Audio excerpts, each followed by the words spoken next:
Y para esto, pues entonces tenemos que ver desde el proceso de la implantación. Ya hemos visto todo el trajín que lleva el proceso de fecundación. Ya no digamos desde la conseguida de la pareja, que ese es otro rollo, ¿sí? Pero bueno, entonces, les recuerdo que de hoy en 8 es el parcial. Entonces, les recomiendo, en cuanto terminen su clase anterior o lo que sea, se vayan para el otro edificio lo más pronto posible para no perder tiempo. O sea, tenemos solo un periodo y después tienen que regresar ustedes para acá, y en lo que se acomodan y demás, que cuando lleguemos pues ya estén por lo menos separados en las secciones como habíamos quedado allá en el SE12. Bien, pues entonces vamos a empezar a platicar de las estructuras que se van a ir formando posterior a la fecundación. Entonces, esto es lo que tienen que meterse en la cabeza. En principio, si vemos esto, va a decir, ¿ustedes jugaron triple coche alguna vez así de no? Pues es una cosa relativamente sencilla. O sea, al terminar el curso, ustedes tienen que ser capaces de hacer un cuadro de esta naturaleza, en donde, por supuesto, tenemos que partir de las primeras estructuras que se están formando, y las primeras estructuras que se van a formar, aparte de la placenta que vamos a platicar ahora, son la estructura triblástica del embrión. Esto es, que se formen las 3 capas germinales. Y esto está muy sencillo. Las 3 capas germinales son el ectodermo, el mesodermo y el endodermo. Si ustedes ven por una convención internacional, en los libros que están ustedes, que van a tener que tener, ya les dije, no solo estar aquí con el celular viendo qué es lo que yo digo. En sus libros, todos los derivados tienen unos colores, y esos colores no son caprichosos, no son al azar, sino los esquemas de los embriones, el colorido que se les da es para especificar el origen de las láminas germinales de donde viene X o Y estructura. Esto es, si ven ustedes este esquema, tenemos aquí una línea de derivados amarillos. Estos derivados amarillos quiere decir que son de origen endodérmico. Entonces esto está muy fácil. Este origen endodérmico es amarillo. Todo lo que veamos aquí en rojo, eso es de origen mesodérmico. Y todo lo que veamos acá en azul, eso es de origen ectodérmico. Y aquí tenemos una salvedad del verde, que son las crestas neurales, que son de origen ectodérmico, pero van a formar partes específicas del sistema nervioso. Pero entonces, ya si lo ubican así por colores, pero si ustedes a mí desde chiquito, porque yo subrayaba los libros, las enciclopedias y todo, ¿y qué hiciste? Pues yo todos mis libros los tengo subrayados y con colores distintos. Por ejemplo, yo las enzimas siempre las veo moradas. A ver, un bono, ¿cómo se llama eso? Eso que tenemos, que hay algunas personas y les dice 1, 2, 3, ese 1, 2, 3 los ve de un color, 4, 5, 6 los ve de otro color, 7, 8 los ve de otro color, o los meses los ven de colores, o las semanas los ven de colores, los días de la semana los ven de colores. A ver, bono, ¿cómo se llama esa afiliación que se tiene en el cerebro con colores. La música, por ejemplo, hay personas que cuando ven los colores lo perciben como una música en particular o lo que sea. Mañana todo lo van a percibir de música, ya van a ver, así. Bien, entonces, si vemos esto, pareciera complejo, pero es una cosa bien lógica. Lo primero que tenemos aquí arriba son las láminas germinales. Entonces, aquí tenemos el mesodermo, el ectodermo y el endodermo. Y luego de allí ya se van a ir todos los derivados. Entonces, ahora vamos a ir viendo cada uno de estos derivados, cómo ha ido viniendo. Y entonces ya después vamos a decir, sí pues, ¿dónde están los dientes? ¿De dónde vienen los dientes? Del ectodermo. Entonces ya se vienen a buscar acá y entonces ustedes pueden hacer un cuadro de estos con toda la facilidad del mundo. Pues entonces, lo que estuvimos viendo hasta el momento ha sido todo el sistema de regulación hormonal que hubo aquí en el ovario para que pueda darse la ovulación. Y por supuesto, toda la división, primero mitótica, después meiótica, para que este ovocito tenga las características N, para que luego el espermatozoo pueda fusionarse y ya tengamos un 2N, como somos todos nosotros. Y además vimos todo el desarrollo hormonal que va a preparar al útero para justamente esto, que ocurra la implantación. Pues entonces, habíamos dicho que una vez ocurre la ovulación, este ovocito tiene 24 horas de vida y tiene que ser ovulado. En esas 24 horas, los filamentos de la trompa apenas lo han empujado por aquí. Entonces, aquí tiene que ocurrir esa fecundación ya con los espermatozoos capacitados para que puedan identificar al ovocito, puedan atravesar la zona pelúcida o que ocurra la reacción zonal. Y además este ovocito tiene muchos mecanismos para que no ocurra dispermia o polispermia, como quieran llamarlo. Bien, pues entonces, una vez ocurrió la fecundación, el ovocito termina su segunda división meiótica y sale el segundo cuerpo polar. Y entonces, ya este ovocito va a formar su pronúcleo, se forma el pronúcleo del espermatozoo, se mezcla el material genético del padre y de la madre, y ahora vamos a ir teniendo divisiones mitóticas para formar esta mórula. Entonces, este paso por las trompas de falopio hasta el útero, decíamos, tarda una semana. Pues entonces, durante esa semana se ha ido formando esta mórula hasta llegar a esta estructura que va a ser el blastocito. Que el blastocito es el que va a llevar a cabo la implantación, o sea, meterse en el tejido endometrial en el útero. Pues entonces, vimos todo este proceso, aquí vemos estos pronúcleos, cómo se fusionan, aquí lo estamos viendo en forma esquemática, cómo se forman los blastómeros, aquí tenemos ya las fotografías de barrido, cómo se están formando los blastómeros, aquí tenemos los dos cuerpos polares que genéticamente tienen una carga cromosómica distinta, porque uno es producto de la primera división meiótica y el otro es producto de la segunda división meiótica. Bien, se está formando la mórula, estos blastómeros, llega hasta 64 cuando va a tener el reacomodo y vamos a tener ahora esto. Este es el blastocito que va a llevar a cabo la implantación. Entonces, aquí vamos a tener estas estructuras que habíamos dicho.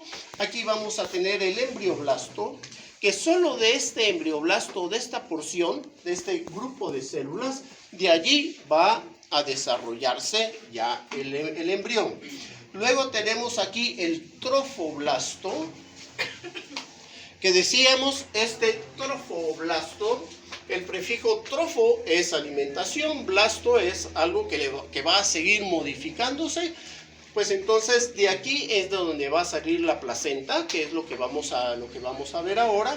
Y luego tenemos la cavidad blastocística, que es este espacio que está lleno de fluido blastocístico. Y vamos a ver qué modificaciones se tienen allí. Bueno, se pierde la zona pelúcida y ahora este blastocito es el que se va a implantar una vez haya perdido esa zona pelúcida. Bien, entonces, recordemos que después de que se tardó en el colazo desde el ovario hasta el útero, se tardó una semana, y dentro de una semana este endometrio se va a desprender. Por lo tanto, este blastocito tiene que tener acciones lo más pronto posible para hacer que ese endometrio no se desprenda.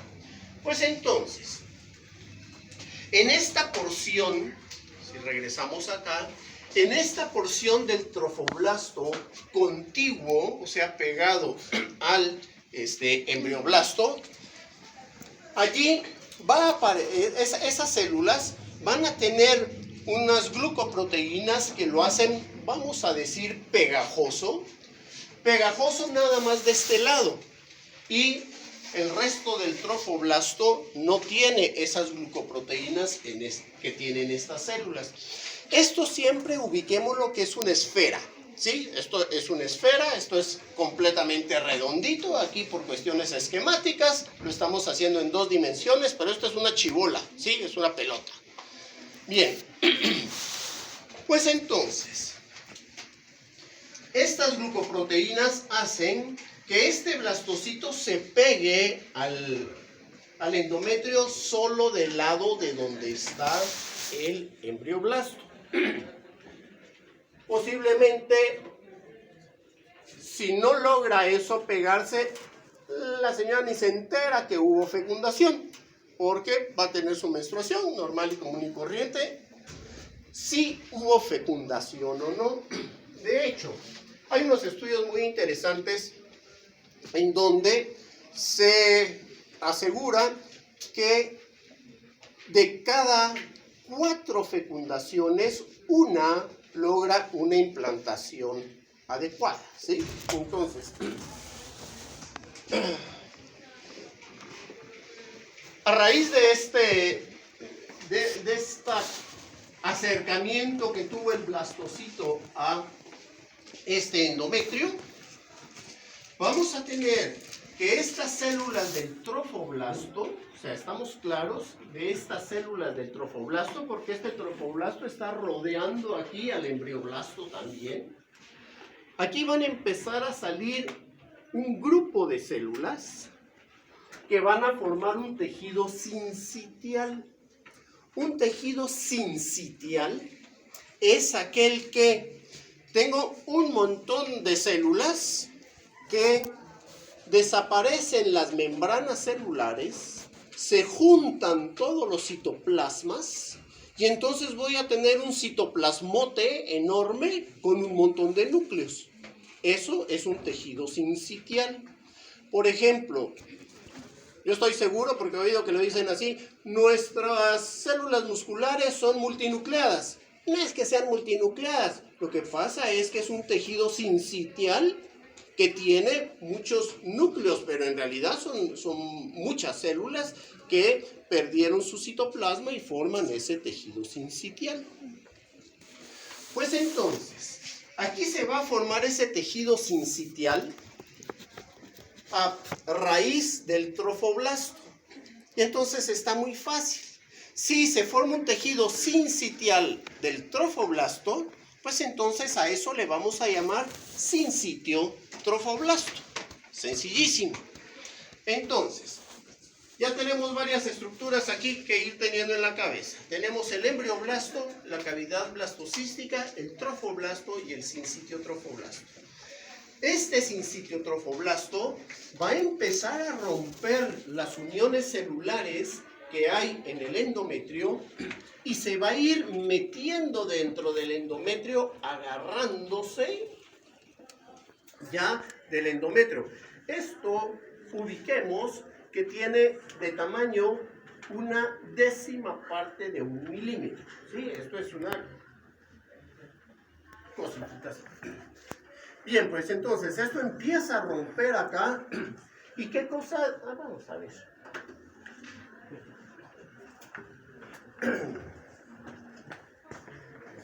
A ver, Glenda Noemí Quintana, ¿dónde está? ¿Hoy? Ahora ya la perdí, aquí está.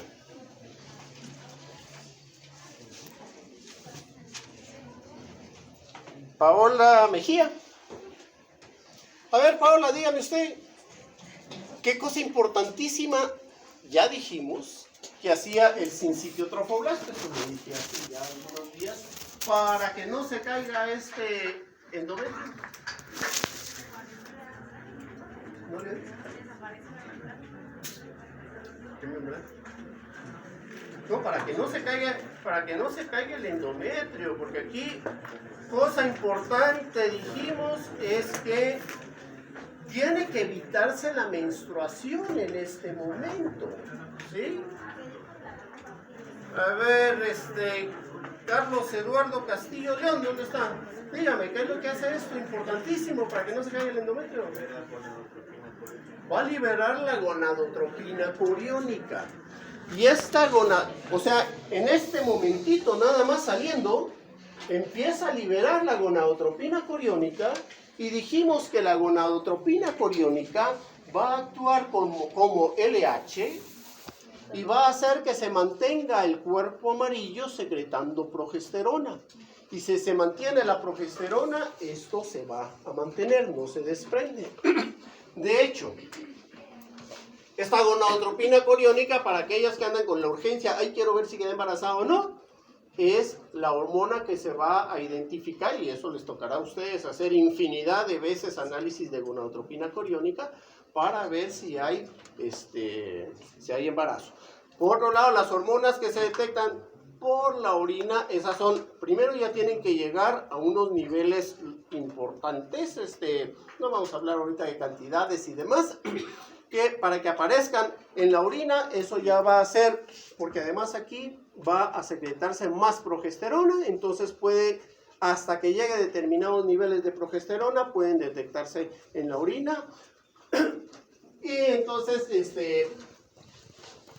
tiene que haber ya un desarrollo mucho más avanzado del embarazo para que por la orina puedan detectarse si hay o no embarazo.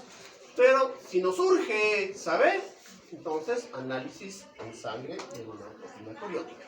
Bien, entonces, fíjense, aquí vamos en la segunda semana de embarazo, ¿sí? Porque, o sea, todo lo que se tardó en atravesando la trompa de falopio, esa fue la primera semana del desarrollo, la primera semana de embarazo, ¿verdad? Entonces, aquí vamos ya por la segunda semana. Aquí vamos a encontrar el desarrollo de otra estructura, que va a ser esta capa. Si vemos esto acá, vamos a tener una capa que va a separar a la cavidad blastocística del embrioblasto. Esa va a ser esta capa de acá. En alguna, o sea, queriendo ubicarme en los libros que pueden estar leyendo, si es Moore o Arteaga, algunos autores a esto ya le llaman endodermo de una vez, ¿sí? Otros autores, una vez aparece este endodermo que les estoy diciendo, esta capa amarilla, que se recuerda que dijimos que las capas amarillas van a ser endodermo, pues entonces esto va a ser el epiblasto, o sea, la porción de aquí arriba, y el hipoblasto, esto, a lo que algunos autores ya de una vez le llaman endodermo. Pero como esto va a sufrir modificaciones todavía, hay algunos autores que a esto le llaman epiblasto y a esto le llaman hipoblasto. Bien, pues entonces, nada más llegando al útero ya tenemos nuevas estructuras. Este sincitio trofoblasto y ahora este epiblasto y este hipoblasto. Bien, entonces ahora, ya ven que este epiblasto estaba bien pegadito aquí al trofoblasto, ¿sí? Pero entonces ahora este epiblasto se va a separar del trofoblasto y me va a dejar una cavidad aquí. Entonces veamos esto. Esto que teníamos aquí como epiblasto deja esta cavidad que vamos a tener acá, que esa va a ser la cavidad amniótica. Y eso va a estar lleno de, entonces, el líquido amniótico. Miren, ¿desde cuándo venimos ya con esto? Apenas empezando la segunda semana. Y entonces, esta parte de acá, algunos autores también a eso ya le llaman el saco vitelino. Otros todavía no.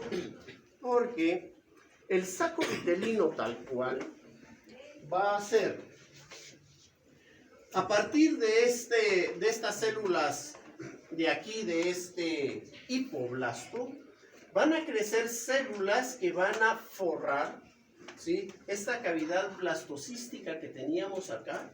Esto lo va a forrar de tal suerte que toda esta cavidad blastocística ahora queda forrada con otra capa, porque si ven al principio era una sola capa, pero ahora voy a tener dos capas, porque esto va a estar forrado de esta membrana que le vamos a llamar membrana exocelómica, ¿sí? O sea, esta capa que forra a ese saco, cavidad blastocística es la membrana exocelómica. Y entonces, vamos a tener esta cavidad que está forrada ahora por esta membrana exocelómica. Vamos a tener esta cavidad arriba, que es la cavidad amniótica, y el embrión me está quedando solo esto, este epiblasto y este hipoblasto. Aquí voy por el segundo día de la segunda semana.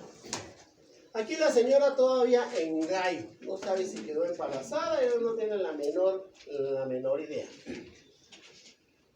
Bien, para mientras todo esto está sucediendo, este sincitio trofoblasto que estaba creciendo, sigue creciendo enormemente y empieza a romper los vasos sanguíneos y todo lo que hay allá dentro del endometrio, y además empieza a jalar a todo este embrión, lo empieza a jalar para que se meta dentro del tejido endometrial. Por eso es que en el caso de los humanos, nosotros tenemos una implantación intersticial. Esto quiere decir que se mete dentro del tejido. Por eso es que se le llama implantación intersticial. Bien, pues entonces, tenemos este sincitio trofoblasto, tenemos esta cavidad amniótica, el embrioblasto acá, conformado por un epiblasto y un hipoblasto, y tenemos acá este saco vitelino, algunos autores le llaman saco vitelino primario, a esta, en donde ha aparecido aquí esta membrana exocelómica. En Moore a esto le llaman entonces, como está esta membrana exocelómica, cavidad exocelómica, ¿sí? Y por supuesto, sigue aquí nuestro trofoblasto. Algunos autores, como ya apareció un sincitio trofoblasto, que no tiene una estructura celular bien definida, porque ya vimos que se rompieron todas las membranas celulares, y conserva su estructura celular, pues entonces a este se le llama citotrofoblasto y este sincitiotrofoblasto, ¿sí?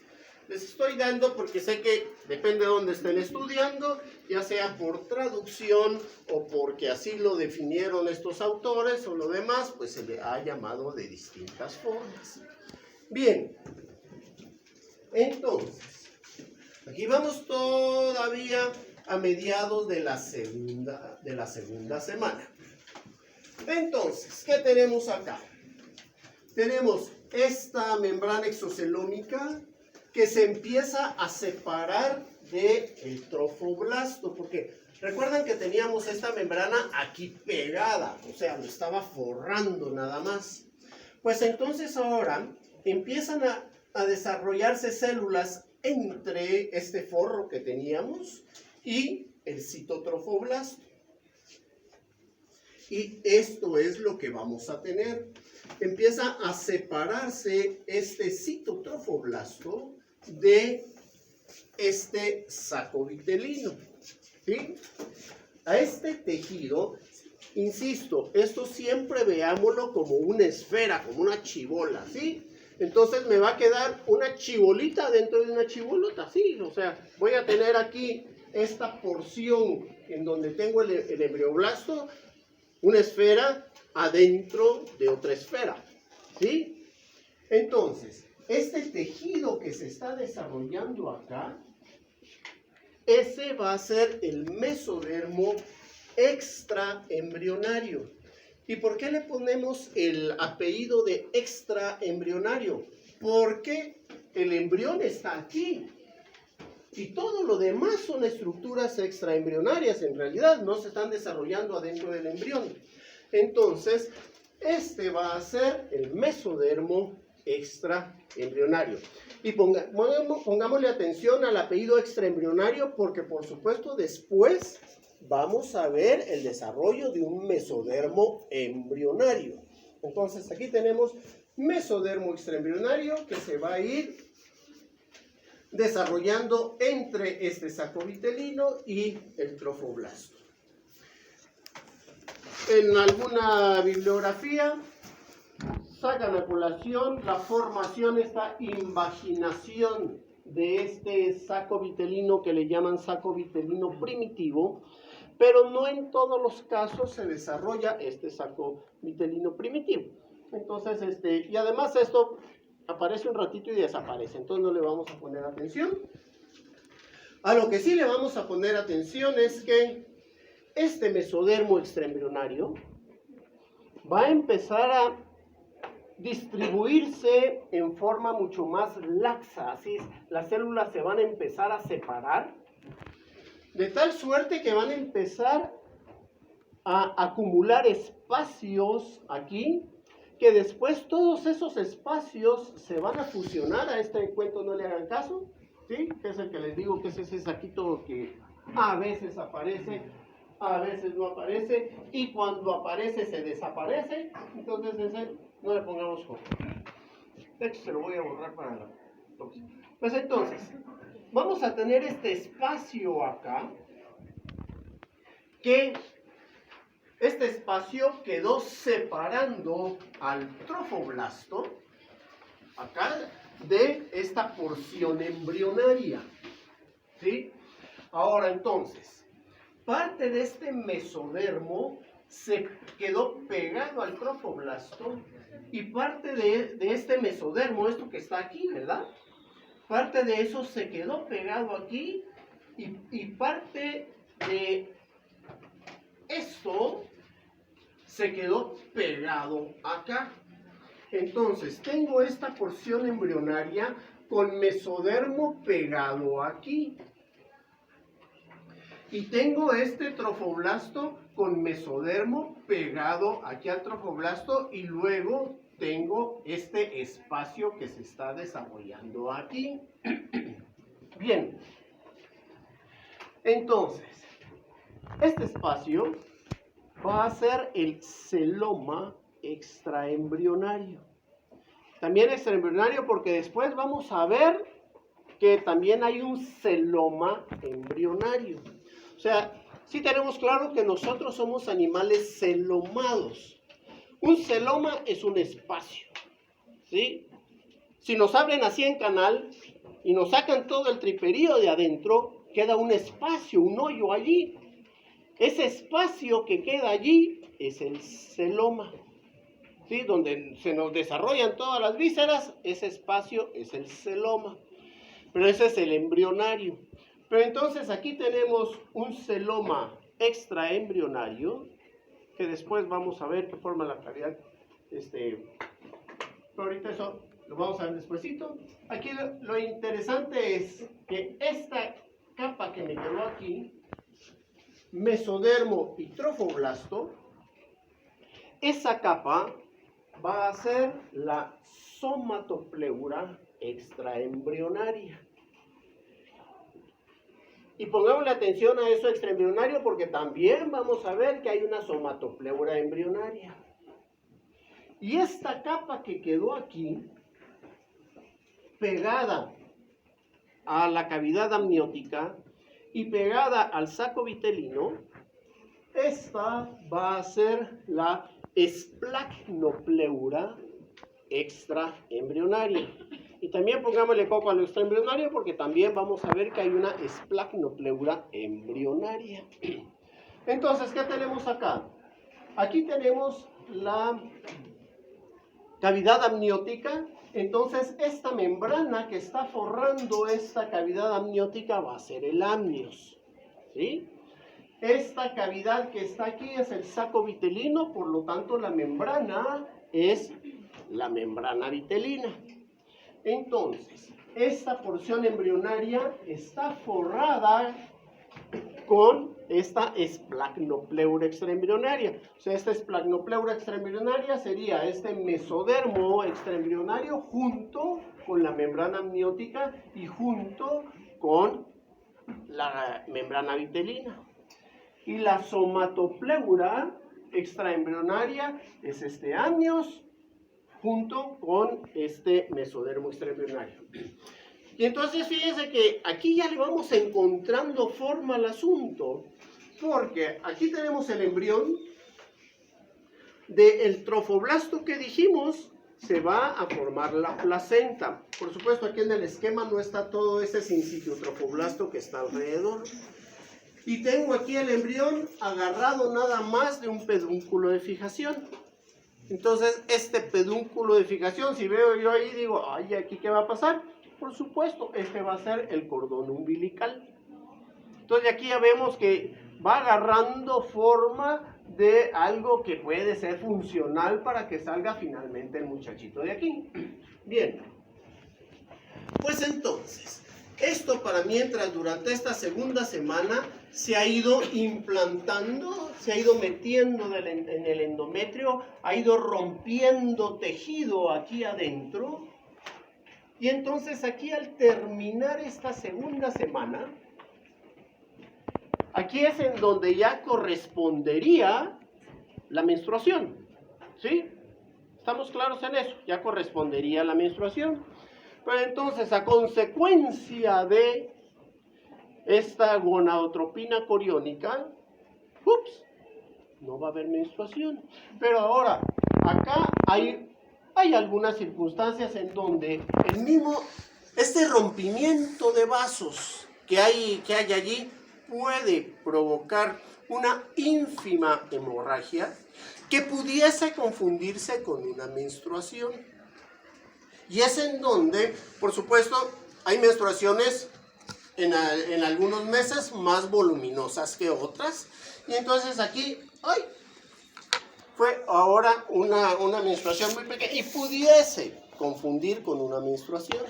Pero entonces cuando van con el ginecólogo para calcular la fecha de nacimiento de este futuro y feliz guatemalteco, lo primero que le va a decir es cuándo fue su última menstruación. Y apunta, le calcula ahí el número de semanas, sus 9 meses. Pero si alguien confundió esta menstruación, alguien confundió este sangrado con una menstruación, va a tener un mes de diferencia, ¿sí? Y por eso, ¡ay, se me adelantó! No, vamos, lo que pasa es que usted dijo una fecha que no correspondía a su última menstruación, ¿sí? Bueno, ahora con los ultrasonidos y demás es muy fácil calcular las edades y eso está muy... Ya no hay ese rango de error que pudiese ocurrir. Pero entonces, decíamos, esto se sigue implantando y entonces, ya aquí vamos viendo cómo va este embrión acá metido ya dentro del endometrio, que por eso dijimos que es intersticial. Aquí está todo este embrión desarrollándose, su amnios, su saco vitelino, su trofoblasto, su sincitio trofoblasto, y entonces ahora, ¿qué es lo que necesita este muchachito, pero urgentemente? Es comer.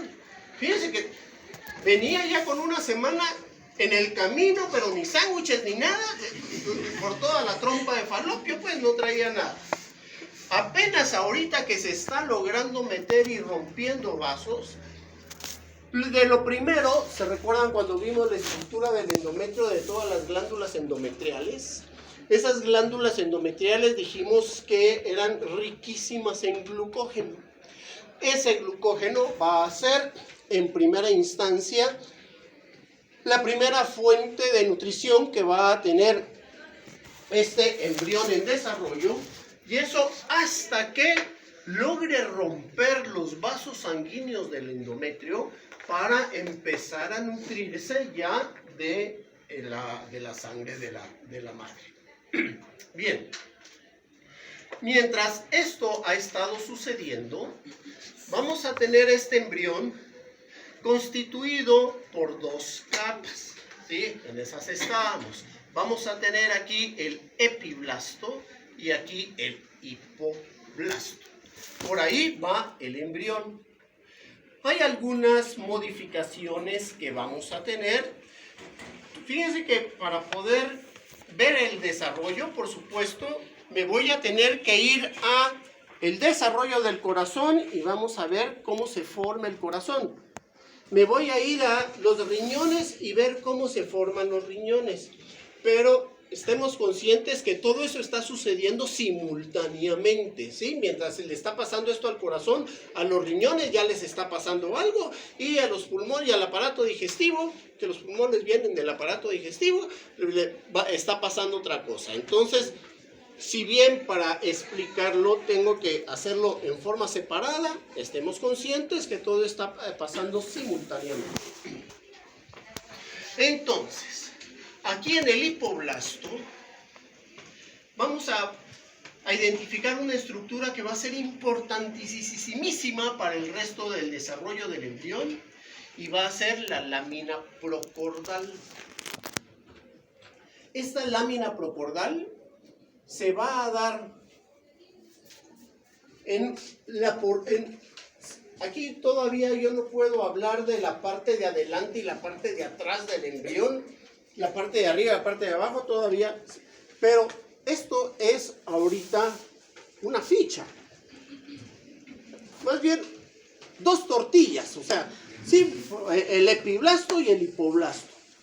Pues en una porción de la tortilla de abajo va a empezar a haber un crecimiento de células que cuando aparecen esas células, que es esta lámina procordal, eso ya nos dice cuál va a ser la cabeza del embrión, porque el sitio en donde aparece esta lámina procordal, allí se va a formar la boca.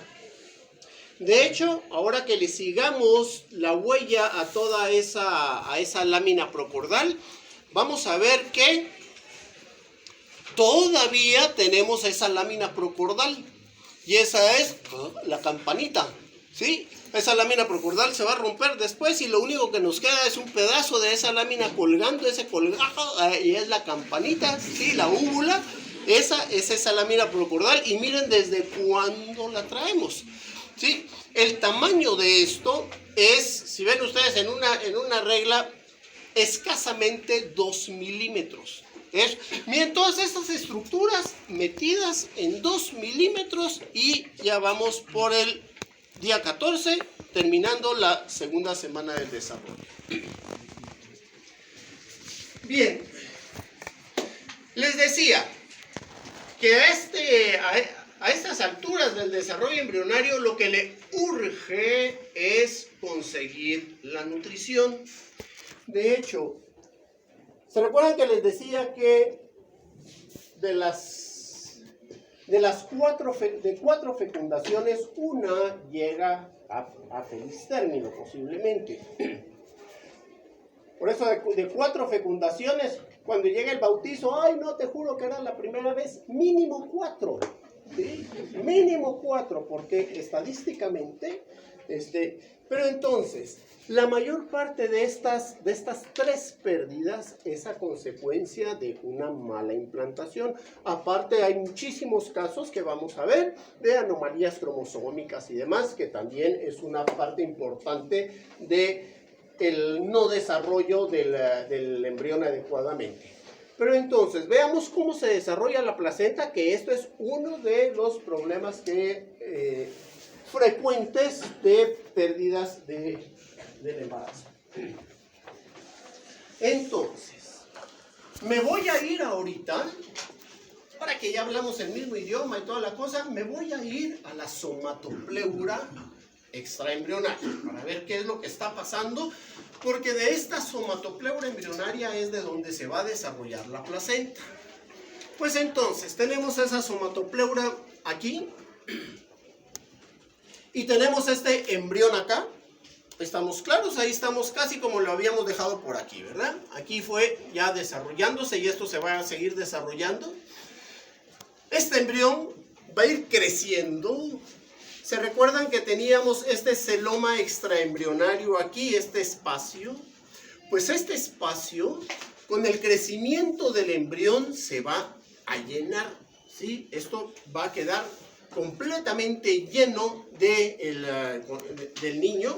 Y ahora, fíjense que nosotros, aquí estamos viendo cómo somos nosotros a la segunda semana. ¿Sí? Salir a la calle así sería espantoso, así. Pero así somos a la segunda semana.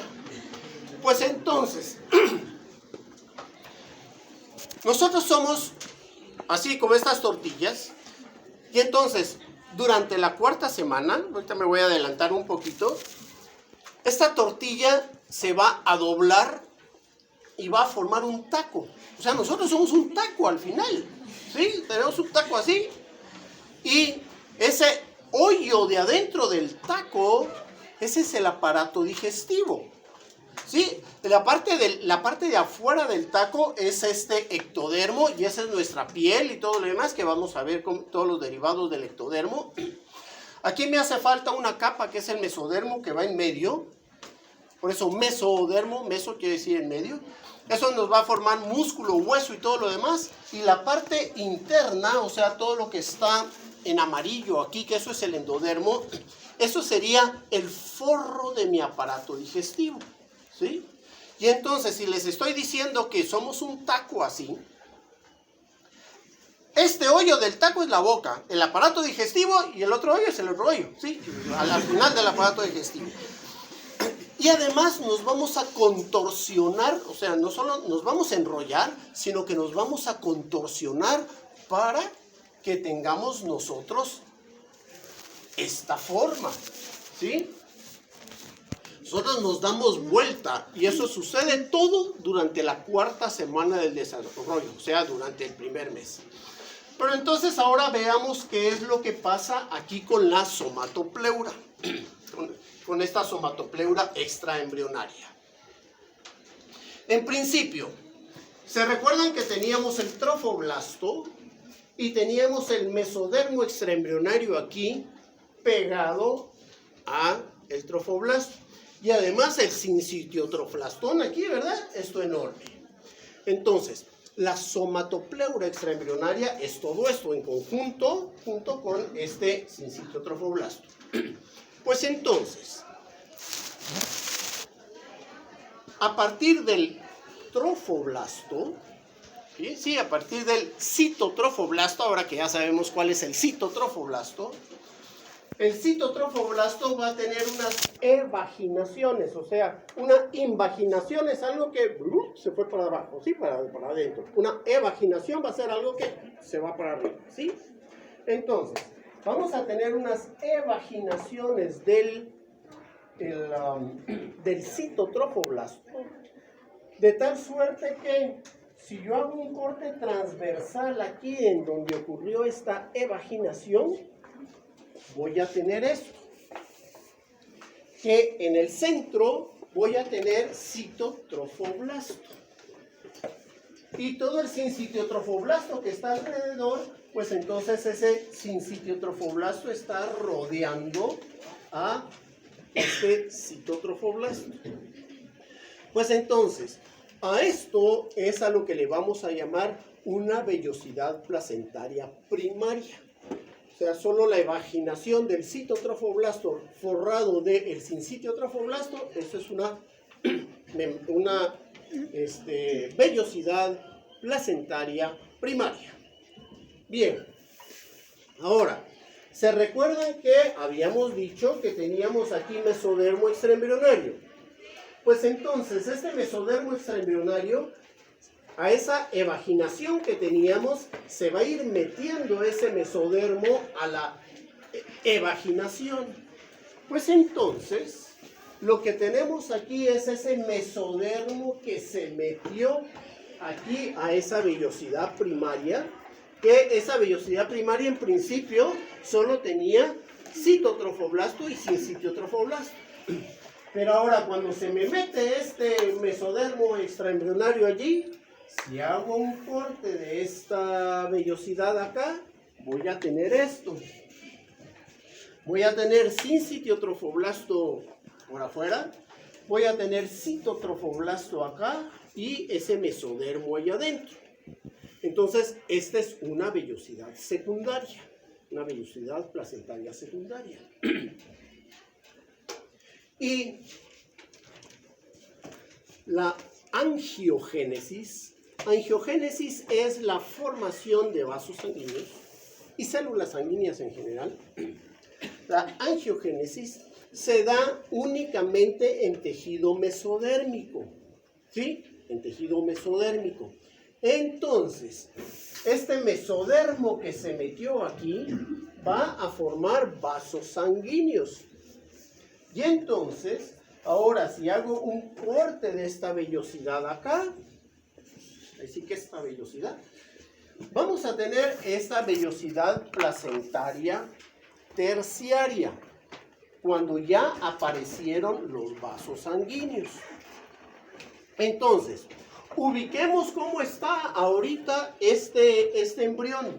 Está metido dentro del endometrio de la madre, y entonces todo lo que venga de la madre, ahorita lo voy a decir así nada más, después vamos a ver que hay otras cosas, tiene que atravesar para que llegue al interior de los vasos sanguíneos del embrión y le llegue al embrión todos los nutrientes. Todo tiene que atravesar, primero, mire, todo esto tiene que atravesar a esos compuestos. Y ahí va la glucosa de la madre, ahí va todo esto, ¿verdad? Tiene que atravesar el sincitiotrofoblasto, tiene que atravesar el citotrofoblasto, tiene que atravesar el mesodermo extraembrionario y tiene que atravesar el endotelio de los vasos. Y finalmente llegar a la sangre del embrión y que le llegue al embrión. Entonces, estas además son las 4 barreras placentarias que vamos a encontrar siempre. Las barreras placentarias son todas las capas que tienen que atravesar los compuestos para llegar al embrión. Y entonces, esta vellosidad terciaria tiene 4 barreras placentarias, que sería el sincitiotrofoblasto, el citotrofoblasto, el mesodermo extraembrionario y el endotelio de los vasos para que esto llegue al niño. Igual, todo lo que necesita sacar el niño, todos los desechos que salen del niño, tienen que ir de regreso igual. Tienen que ir atravesando el endotelio de los vasos, el mesodermo extraembrionario, el citotrofoblasto y el sincitiotrofoblasto para echárselos a la madre y que la madre ahí después vea qué hace con ellos para poder deshacerse de ellos. Ahora, esto es bien importante porque fíjense que nosotros tenemos un tipo, yo les dije que teníamos un tipo de implantación intersticial, o sea que se mete dentro del tejido.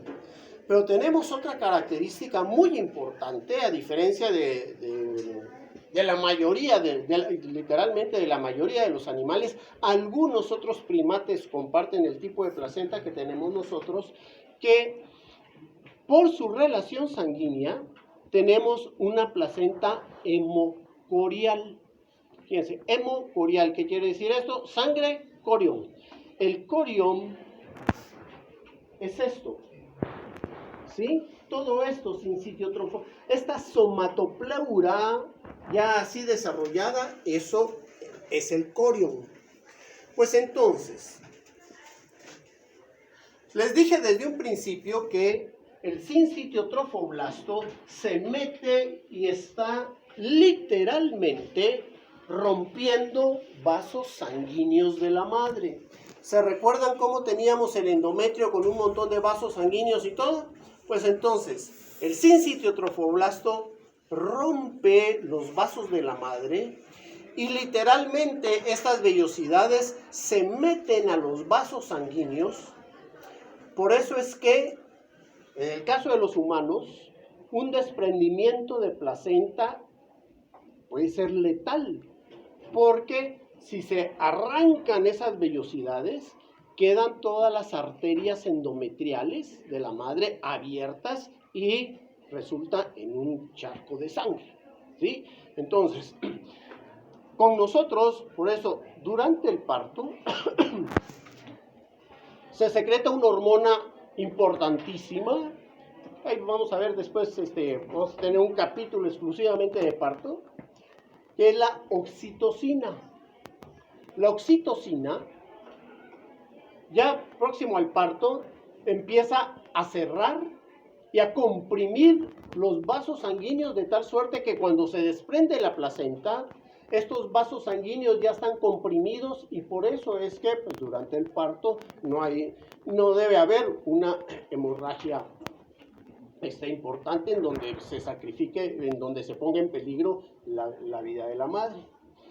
Y además esta oxitocina, les preguntaba que algunos de sus compañeros si fueron a oír la conferencia esa de la química del amor que dieron ayer, ¿no?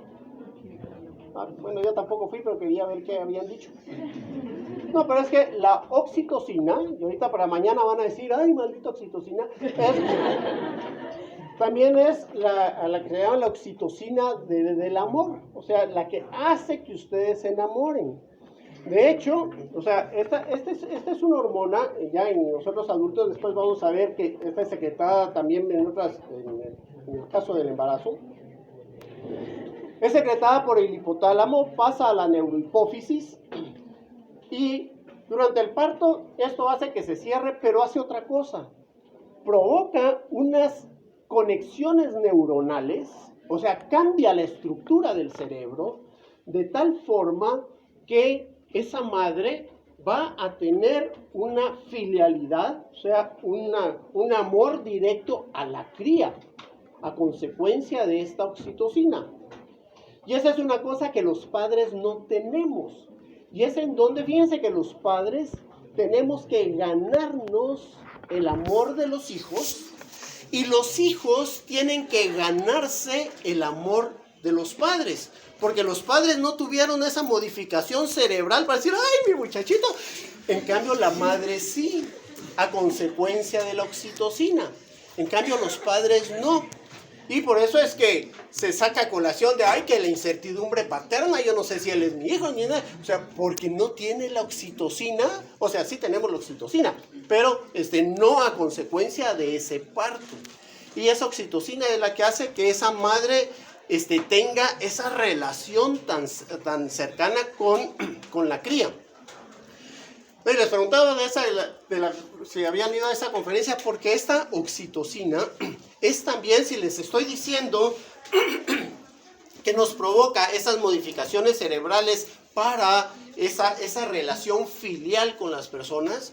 Se ha visto que con las personas enamoradas, esa oxitocina es la que se va para arriba y es cuando, ay, todo es color de rosa, ay, qué lindo, pero estamos bien jodidos, ay, pero qué, o sea, si enamorado todo lo ve color de rosa, ¿verdad? Y después, ¿por qué se va enfriando la relación? Pues igual que con la madre y la cría.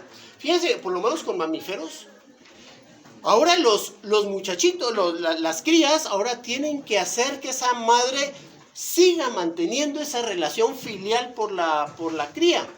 Y ahí viene la lactancia, que durante el proceso de lactancia, la formación de la leche, eso son las hormonas lactogénicas y que para la formación de la leche, pero la sacada de la leche, estamos diciendo que la oxitocina comprime el útero, pues también comprime las glándulas mamarias durante la lactancia, y entonces, le mantiene la oxitocina a la madre, ay, son muy muchachitos, ¿verdad?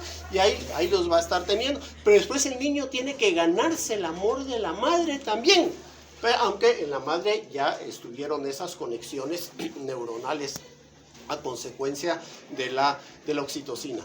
Pero después, ¿por qué? Ay, se acabó el amor. Porque son 3 hormonas fundamentales para esto de las relaciones personales y demás. Ahora, mañana que vayan a cenar y todas esas cosas, no les digo que se pongan a platicar de esto porque es una cena espantosa, aburrida, sino busquen otro tema de conversación, ¿verdad? Pero en este caso son 3 hormonas, la dopamina, la oxitocina y la serotonina, la que hace que uno esté contento con la pareja y con todo eso. Pero como cualquier droga, el cuerpo se va acostumbrando a eso, porque estas hormonas, o sea, funcionan a nivel de los neurotransmisores, que una vez, como cualquier droga, les digo, se necesita una dosis mayor, y una dosis mayor, y una dosis mayor. Y entonces, si no viene otra fuente de oxitocina, si no viene otra fuente de dopamina, si no viene otra fuente de serotonina, démonos un tiempo. ¿Sí? Pero además esos tiempos sí son importantes, porque entonces, como cualquier droga, si se deja ese tiempo, después se llega a niveles bajos que con otro poquito, ya está otra vez color de rosa, ¿verdad? Pero entonces, bien, en este caso, a lo que íbamos aquí, esas son las hormonas que vamos a ver cómo funciona la placenta para el parto. Dejamos esto por aquí. Y tengan muy feliz día mañana todos.